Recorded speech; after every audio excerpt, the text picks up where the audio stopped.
Episode 35. Setelah Sylvia selesai mencoba bajunya, sekarang giliran Angga mencoba baju pengantinnya. Angga masuk ke ruang ganti dan memakai bajunya. Setelah selesai ia keluar dari ruang ganti, membuat para karyawan Anggita di butik menatap kagum. Begitupun Sylvia yang langsung menundukkan wajahnya karena terpesona oleh penampilan sang duda yang tidak seperti duda. Angga menatap Sylvia ingin melihat respon Sylvia terhadap penampilannya menggunakan baju pengantin yang senada dengan baju Sylvia tadi, namun yang ada Sylvia hanya menunduk menghindar tatapan tanya Angga, hingga suara Anggita membuat Sylvia mengangkat wajahnya.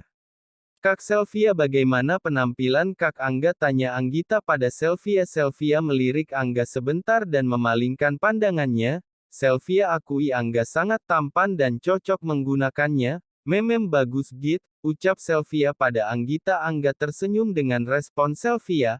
Angga tahu Sylvia menjaga pandangannya. Mami putuskan baju yang tadi cocok sekali untuk kalian, ucap Mami Anggi.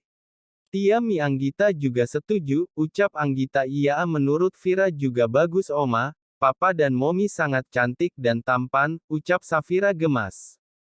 Ya sudah, aku ganti bajunya dulu, ucap Angga masuk ke ruang ganti untuk mengganti bajunya yang semula.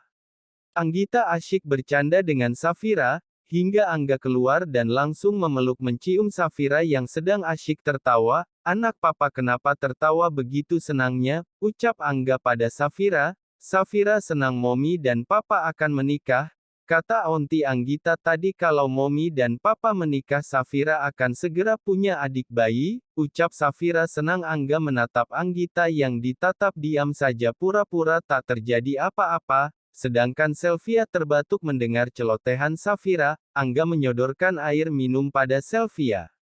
Makasih Mas, ucap Sylvia menerima air mineral dari Angga. Apa kalian jadi ke mall sekarang? Soalnya Angga harus kembali, masih ada urusan di kantor, biar weekend bisa langsung ke Bandung Mi, ucap Angga. Ke Bandung, batin Sylvia. Melihat Sylvia melamun, Angga sadar lupa belum menceritakan tanggal pernikahannya pada Sylvia. Ia langsung mendekati Sylvia dan berbisik di telinganya, ada yang mau saya bicarakan, tolong tunggu aku pulang, jangan dulu pulang ke kosan, bisik Angga di telinga Sylvia.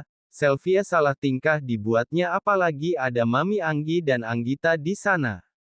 Cie udah gak sabar ya Kak, goda Anggita pada sang kakak. Angga diam saja melengos mengambil minum di bar mini di butik Anggita, sedangkan Sylvia sedang menetralkan detak jantungnya. Angga selalu tiba-tiba mendekatinya. Angga kembali ke kantor, sedangkan Mami Anggi, Anggita, Sylvia dan Safira pergi ke mall untuk membeli barang seserahan untuk Sylvia. Walaupun Sylvia tak mau, namun Mami Anggi tetap kekeh ingin membelikannya. Mereka menyusuri tiap toko sepatu, tas, baju dan pakaian dalam. Sylvia tidak bersemangat karena ia pikir tak memerlukan barang-barang tersebut, namun Mami Anggi dan Anggita terus mendesaknya untuk memilih.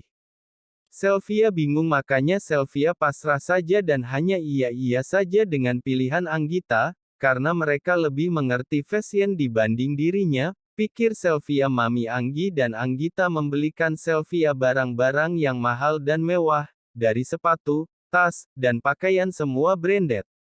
Sylvia serasa mau pingsan melihat banderol salah satu barang yang dibeli untuknya, mahal pisan. Nilai bar teing mending artosna dianggo yang nu manfaat, daripada meser barang teh paruguh kawas nu kieu, batin Sylvia. Mahal banget, sayang banget, mendingan uangnya dipake buat yang bermanfaat, daripada beli barang yang gak jelas kayak gini. Setelah mereka selesai belanja, mereka mampir ke restoran karena Safira mengeluh lapar. Oma dan ontinya sangat semangat berbelanja hingga lupa pada Safira. Itu pun Sylvia yang mengingatkan Mami dan Anggita. Mereka makan di restoran siap saji ayam goreng kesukaan Safira. Safira makan deng lahap disuapi Sylvia. Tak terasa sudah sore hari.